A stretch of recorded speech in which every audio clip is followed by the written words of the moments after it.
Un curso de milagros, capítulo 4. 2. El ego y la falsa autonomía. Es razonable preguntarse cómo pudo la mente haber inventado al ego. De hecho, esa es la mejor pregunta que puedes hacerte.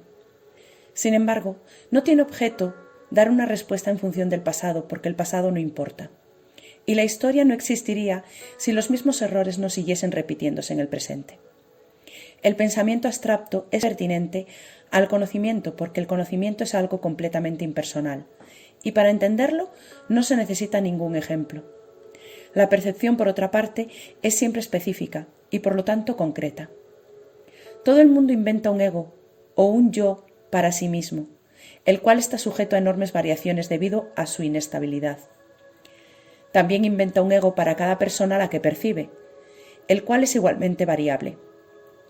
Su interacción es un proceso que los altera a ambos, porque no fueron creados por el inalterable o mediante él. Es importante darse cuenta de que esta alteración ocurre con igual facilidad tanto si la interacción tiene lugar en la mente como si entraña proximidad física. Pensar acerca de otro ego es tan eficaz en el proceso de cambiar la percepción relativa como lo es la interacción física. No puede haber mejor ejemplo que este, de que el ego es solamente una idea y no un hecho. Tu propio estado mental es un buen ejemplo de cómo fue inventado el ego. Cuando repudiaste el conocimiento fue como si jamás lo hubieses tenido. Esto es tan evidente que basta con que lo reconozcas para constatar que eso es lo que en realidad ocurre. Y si eso ocurre en el presente, ¿por qué habría de sorprenderte que hubiese ocurrido en el pasado? Asombrarnos ante lo inusual es una reacción comprensible, pero asombrarnos ante algo que ocurre con tanta frecuencia no lo es en absoluto. No olvides, no obstante, que la mente no tiene por qué operar así, aunque así es como opera ahora. Piensa en el amor que los animales sienten por sus crías y en la necesidad que sienten de protegerlas. Eso se debe a que las consideran parte de sí mismos. Nadie repudia lo que considera parte de sí mismo. La manera en que reaccionas ante tu ego es similar a cómo Dios reacciona ante sus creaciones. Con amor, con protección y con caridad. Tus reacciones ante el yo que inventaste no son sorprendentes. De hecho, son muy similares a la forma en que algún día reaccionarás ante tus creaciones reales, las cuales son tan eternas como tú. No es cuestión, por lo tanto, de cómo reaccionas ante el ego, sino de lo que crees ser. Creer es una función del ego, y mientras tu origen siga sujeto a interpretaciones, lo seguirás viendo desde el punto de vista del ego. Cuando el aprendizaje deje de ser necesario, simplemente conocerás a Dios. La creencia de que hay otra forma de percibir es la idea más sublime de que es capaz el pensamiento del ego. Ello se debe a que dicha idea reconoce, aunque sea mínimamente, que el ego no es el ser. Socavar el sistema de pensamiento del ego no puede sino percibirse como un proceso doloroso, aunque no hay nada que esté más lejos de la verdad. Los bebés gritan de rabia cuando se les quita un cuchillo o unas tijeras, a pesar de que si no se hiciese, podrían lastimarse. En este sentido todavía eres un bebé. No tienes una idea clara de lo que es el verdadero instinto de conservación, y probablemente decidirás que necesitas precisamente lo que más daño te haría. Sin embargo, tanto si lo reconoces como si no, has acordado cooperar en el empeño por llegar a ser inofensivo y servicial. Atributos estos que son necesariamente inseparables. Incluso las actitudes que tienes a ese respecto son necesariamente conflictivas, puesto que todas las actitudes están basadas en el ego. Esto, sin embargo, no perdurará. Ten paciencia mientras tanto, y recuerda que el desenlace es tan seguro como Dios. Solo aquellos que tienen una sensación real y duradera de la abundancia pueden ser verdaderamente caritativos. Esto resulta obvio cuando consideras lo que realmente quiere decir ser caritativo.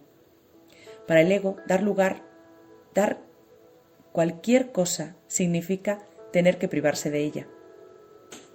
Cuando asocias el acto de dar, con el sacrificio, das solamente porque crees que de alguna forma vas a obtener algo mejor, y puedes por lo tanto prescindir de la cosa que das. Dar para obtener es una ley ineludible del ego, que siempre se evalúa a sí mismo en función de otros egos. Por lo tanto, estás siempre obsesionado con la idea de la escasez, que es la creencia que le dio origen. Su percepción de otros egos como entes reales no es más que un intento de convencerse a sí mismo de que él es real. El amor propio, desde el punto de vista del ego, no significa otra cosa que el ego se ha engañado a sí mismo creyendo que es real, y por lo tanto está temporalmente menos inclinado a saquear. Ese amor propio es siempre vulnerable a la tensión, término este que se refiere a cualquier cosa que él perciba como una amenaza a su existencia. El ego vive literalmente a base de comparaciones. La igualdad es algo que está más allá de lo que puede entender y por lo tanto le es imposible ser caritativo. Lo que el ego da nunca emana de una sensación de abundancia porque él fue engendrado precisamente como un sustituto de esta. Por eso es por lo que el concepto de obtener surgió en un sistema de pensamiento. Los apetitos son mecanismos para obtener que representan la necesidad del ego de ratificarse a sí mismo. Esto es cierto tanto en el caso de los apetitos corporales como en el de las llamadas necesidades más elevadas del ego. El origen de los apetitos corporales no es físico. El ego considera al cuerpo como su hogar y trata de satisfacerse a sí mismo a través de él. Pero la idea de que eso es posible es una decisión de la mente, que está completamente confundida acerca de lo que realmente es posible. El ego cree que tiene que valerse por sí mismo para todo, lo cual no es más que otra forma de describir cómo cree que él mismo se originó. Es un estado de tanto temor que lo único que puede hacer es dirigirse a otros egos y tratar de unirse a ellos en un débil intento de identificarse con ellos, o atacarlos en una demostración igualmente débil de fuerza. No es libre, no obstante, de poner en tela de juicio la premisa que da lugar a todo eso, pues esa premisa es su base. El ego es la creencia de la mente, según la cual tiene que valerse completamente a sí misma. Los incesantes esfuerzos del ego por ganar el reconocimiento del espíritu y establecer así su propia existencia son inútiles. El espíritu, en su conocimiento, no es consciente del ego, lo ataca, simplemente no lo puede concebir en absoluto. Aunque el ego tampoco se percata del espíritu, se percibe a sí mismo rechazado por algo más grande que él. Por eso es por lo que el amor propio, tal como el ego concibe, no puede por menos ser ilusorio. Las creaciones de Dios no crean mitos, si bien el esfuerzo creativo se puede troncar en mitología. Esto puede suceder, sin embargo, solo bajo una condición: lo que fabrica deja de ser creativo. Los mitos pertenecen exclusivamente al ámbito de la percepción, y las formas que adoptan son tan ambiguas y su naturaleza está tan marcada por la dicotomía entre el bien y el mal, que ni siquiera el más benévolo de ellos está exento de connotaciones aterradoras. Los mitos y la magia están íntimamente relacionados, ya que los mitos generalmente tienen que ver con el origen del ego, y la magia con los poderes que el ego se atribuye a sí mismo. Los sistemas mitológicos incluyen por lo general alguna descripción de la creación y la conectan con su forma particular de magia. La llamada lucha por la supervivencia no es más que la lucha del ego por prolongar su propia existencia, así como la interpretación que ha hecho con respecto a su comienzo. Este comienzo casi siempre se asocia con el nacimiento físico, ya que resulta difícil sostener que el ego existía antes de ese momento. Los más religiosos de los mitos basados en el ego pueden que postulen que el alma existía antes y que seguirá existiendo después de un lapso temporal de vida en el ego. Algunos postulan incluso que el alma será castigada por este lapso. La salvación, no obstante, no es aplicable al espíritu, pues éste no está en peligro y por lo tanto no tiene que ser rescatado. La salvación no es otra cosa que mentalidad recta, que aunque no es la mentalidad uno del Espíritu Santo, se debe alcanzar antes de que la mentalidad uno pueda ser reinstaurada. La mentalidad recta conduce automáticamente al siguiente paso, ya que la percepción correcta está completamente exenta de cualquier forma de ataque, y por lo tanto la mentalidad cerrada desaparece.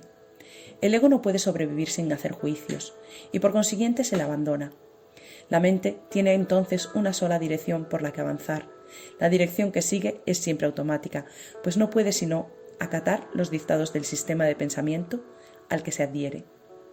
No se puede hacer demasiado hincapié en el hecho de que corregir la percepción es simplemente un expediente temporal. Dicha corrección es necesaria únicamente porque la percepción falsa es un obstáculo para el conocimiento, mientras que la percepción fidedigna es un trampolín hacia él. El valor de la percepción correcta reside en la conclusión inevitable de que toda percepción es innecesaria. Esto elimina el obstáculo por completo. Te preguntarás cómo puede ser posible esto mientras parezca que vives en este mundo. Esa es una pregunta razonable. No obstante, tienes que asegurarte de que realmente la entiendes. ¿Quién es el tú que vive en este mundo? El espíritu es inmortal y la inmortalidad es un estado permanente. El espíritu es tan verdadero ahora como siempre lo fue y lo será siempre, ya que no entraña cambios de ninguna clase. No es un continuo ni se puede entender tampoco comparándolo con un opuesto. El conocimiento nunca admite comparaciones. En eso estriba su diferencia principal con respecto a cualquier cosa que la mente pueda comprender.